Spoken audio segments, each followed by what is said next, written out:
Welcome back to the neighborhood, boys and girls. Our next guest is Rebekah Swindell. Rebekah, welcome. Rebekah from ReMax. You are new to the industry, which is awesome. We're going to talk a lot about that. But before we get into that, I want to know a little bit more about your pre-industry stuff, because that's always really the fun part of the story for everybody. So tell me a little bit about your journey getting into the real estate industry, some of your previous jobs, some of the stuff you've done to get you here to this part of your life. Okay, yeah.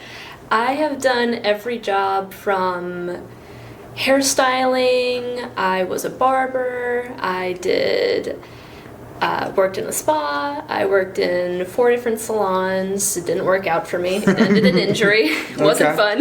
Nice.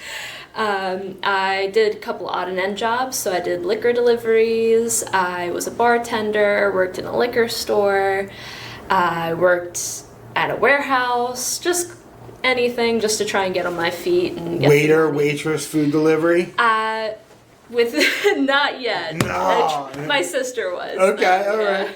That's a pretty common one for people, because real estate and that stuff tends to have like the hustler mentality, and a lot of the working for tips, and bartenders kind of the same thing. So it was kind of like waitressing, so I'd run from the bar to a table, be like, here's your drinks, and then run back. Yeah. So what was the first bit of information? How did you get turned on to real estate? What happened that made you go, let me try this? It was actually purchasing my first home. Okay. So me and my husband were looking for 7 months to find a good home for us to start in. And just going through the whole process of all the paperwork, driving around everywhere. At the time, I was doing the liquor delivery, so I knew the areas that we were going to. I was like, oh, I just delivered a thing here, and I delivered 5 cases to that store there. So it was driving around to familiar places and getting to know different areas that I hadn't traveled to before. And just the whole process of it, that was the initial, this seems like it would be fun and challenging and just different. So I guess you can't really answer this because maybe they would watch it, but was there a point where you thought, I could do this better than the person that was helping you do the house? Or was it just, I think I would enjoy doing this for a living kind of thing? Because that's a common thing. People are like, my realtor that I had kind of sucked, so I thought I could really do this really good. No, it was more like the challenge of doing it than it was anything else. Okay. I thought, man, she's working hard. I'd probably get a pretty penny for it. I can probably do the same thing. Nice. Now, in your family, in your upbringing, has there been that entrepreneurial, self-employed background, as uncles, parents, anything like that, or are you kind of the first one that's going out and venturing on their own to do the self-employed thing? So my sister actually just opened up her first salon, so she kind of set the stronghold for that. My mom, she wasn't an entrepreneur, but she was a single mom, so she worked 3 jobs, and she hustled. Every single day, she'd be like, heat up some food, some leftovers. That's what you're having for dinner. I'm going to work. Right. So that's awesome. A lot of hustlers in my family. My dad even, he worked 2 or 3 jobs, coming back and forth to take us, and because it was shared custody, so seeing us on the weekends and everything. And my aunt, she's also a hairdresser. There's a lineage of hairdressing, and I broke it. Nice. But, my aunt, same thing. She busted her butt, and she's the top stylist at her salon now. Okay. She now has her own clothing brand that she just started this year. So that's entrepreneur, for sure. All kind of snowballing. Awesome. So how long have you officially been licensed? When did you actually get the license? February of this year. Yeah. February of this year. And what's your favorite part of the job so far? What do you enjoy the most about it? The most, talking to people, I guess. I like talking to people and learning what they do for a living themselves or what they're looking for in their lives. Okay. It's just fun getting to know another person and see what they want to do with their lives too. Nice.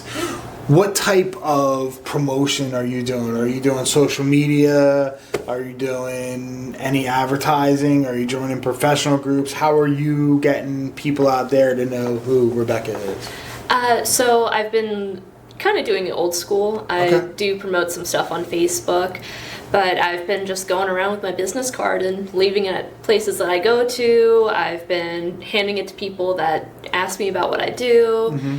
I've been just going out, walking the streets to hand out my cards. Yeah. Just this morning, I was folding up envelopes to mail out to hundreds of people that I have printed out. That's a lost art. A lot of people don't do that. There's not a lot of the old school hustle, the knocking on doors and putting stuff in mailboxes. That's not really as popular as it used to be a while ago. Yeah, so I'm doing a little old school, but I figured it's more personable to walk up to someone and say, this is what I do and I want to work for you, instead of just, hey, look at me, I'm posting stuff on Instagram. Right. So I'm glad that you mentioned a particular social media thing, because I always like to talk to people, and I don't want to guess your age, but I guess that you're younger than me. So sometimes it's like, hey, I'm TikTok, sometimes I'm Instagram, I'm Facebook. I don't think no one said Snapchat yet or whatever.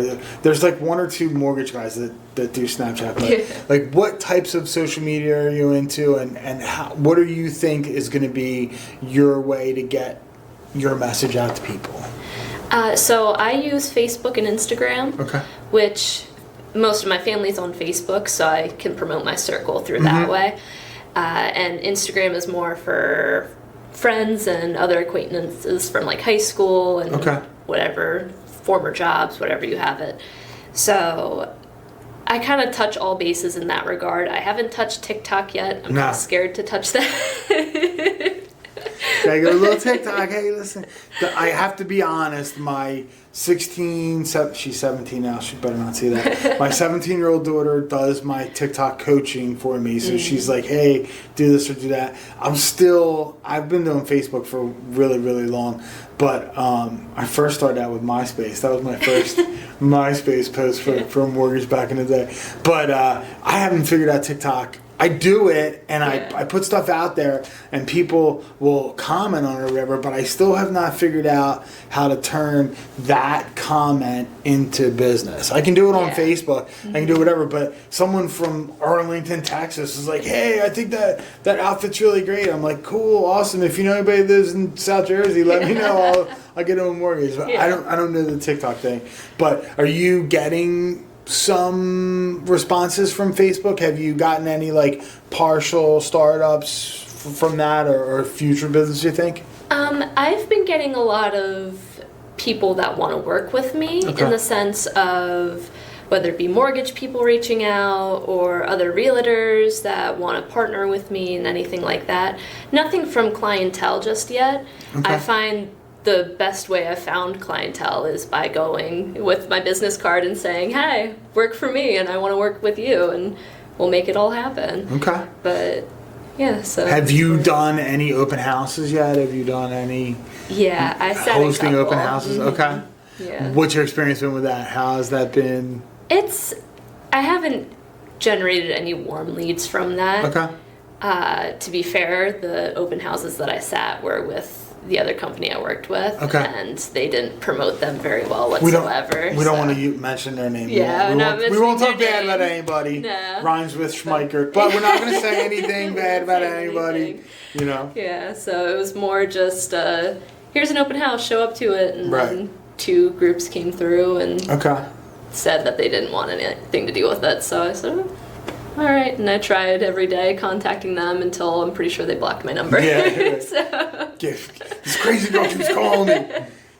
All right, so talk a little bit about you as a person. Like, what do you do to keep your sanity, for your spirit? Do you do any type of volunteering, any type of hobbies, any type of fun stuff that you do for your enjoyment outside of the work? Yeah, so I love music. I just taught myself how to play the ukulele, which was a big step for me. And then video games and movies are my big go-to. I love board games. We just got the Star Wars Clone Wars Pandemic board game, which is a lot of fun. Highly recommend it. I'm a big nerd, so I love like I said, Star Wars. I've been really into the Marvel universe and the DC universe. I've always been a DC comic fan. Okay. The comics, not the movies, Not the and movies. the animated over the live action. Okay. Now, what about your video games? Are you like a Dungeons and Dragons storytelling video game person, or are you like a Fortnite shoot 'em up kind of video game? A little bit of both, Okay. actually. I like doing Valorant is the big one right now, so that's my favorite. Don't know that one. It's an FPS. It's like CS:GO. Okay. Have you ever heard of that one? But Nope, but that's all right. Yeah. My son-in-law plays a survival zombie game where he goes around and shoots people up, kind of like Walking Dead kind of thing. And I played that for like 13 seconds. Yeah. I don't play any video games except for sports. Yeah. I play Madden football and hockey or whatever. My kids play hours and hours and hours of Fortnite and Minecraft. And then they watch other people play Fortnite and Minecraft on YouTube, which I don't understand. I got into an argument with one of them, and they were like, well, you watch people play sports and you play sports, so what's the difference between you watching people play sports and me watching people play video games? So I couldn't think of a really good answer for that, so I deflected the conversation and argued about something else. I don't know what the answer is, what the difference is, but I find it weird that people watch people play video games. Yeah, I do the same thing, but I like to do the creative people that either do the speed runs where they will glitch out of the map and complete a game that's 10 hours long in less than 5 minutes. Okay. Or one of my favorite YouTubers, his name is Doug. He writes code into the games to either mod them or get his audience to play with him, or get now ChatGPT to play the game for him. So that's pretty awesome. I know. So when it's creative stuff like that, I enjoy YouTubers watching make a lot of money. I don't know if the one dude's like PewDiePie or whatever his name is. PewDiePie. Yeah. He's like makes like $7 million a year. Yeah. Doing probably a lot more. Yeah, probably much more than that now. So it's a really cool thing, but that gets you centered and gets your mind off of things, and it's important. You got to do that because this business especially is pretty stressful. Yeah. All right, cool. So now let's talk a little bit about future, because we talked about past and we talked about present. So let's move the clock to July of 2025, 2 years from now. What are some goals, personal life, business life? What are some things that you want to accomplish? What can you see yourself doing in the next 2 years? In the next 2 years, I'm just looking to be successful. Okay. Whether that is in work or in my personal life, I just want to strive to be a better person, and that's my goal in life, is to always be better as a person, as in the workforce, whatever it may be. So I want to be successful. Obviously, money would be nice. Sure, money helps. People that say money doesn't buy happiness don't have enough money. Some things that make me happy, but right? Yeah, I want to be deep and psychological, but really, honestly, money helps out a lot. Money helps you be a lot more deeper person. Yeah. All right. So now we're going to go to the music question to finish everything off. The personal question, because I have no clue what your answer is going to be right now. So. A genie comes to your room in the morning and says you can have any band, alive or dead, present, past, whatever. They're going to come to your house on Friday night and they're going to play 2 songs. What is the band or singer or performer, and what are the 2 songs that you want them to play? So the artist would be Sean James, and the 2 songs would be, he does a cover of a 1970 song called I Try. Okay. And then, trying to think what the other one would be. I want to say I Want More. That's his newest one, so that's fresh in my mind. I'm trying to think if I know who Sean James is. He did, going back to video games, for The Last of Us 2. Okay. Which is like the zombie one. HBO just did a TV show on them. I think that's the one that my son-in-law plays, I think. Yeah, so he did a couple songs for the soundtrack of that game. So. Yeah. This is one of the times where I feel really old, and I'm like, oh shit, yeah, Sean James, sure. He's very unknown beyond that. So that's awesome. Very niche, but cool. Yeah. Thank you so much for coming in, Rebekah. Good luck. We'll be back with the next guest on Mr. Mortgage's Neighborhood.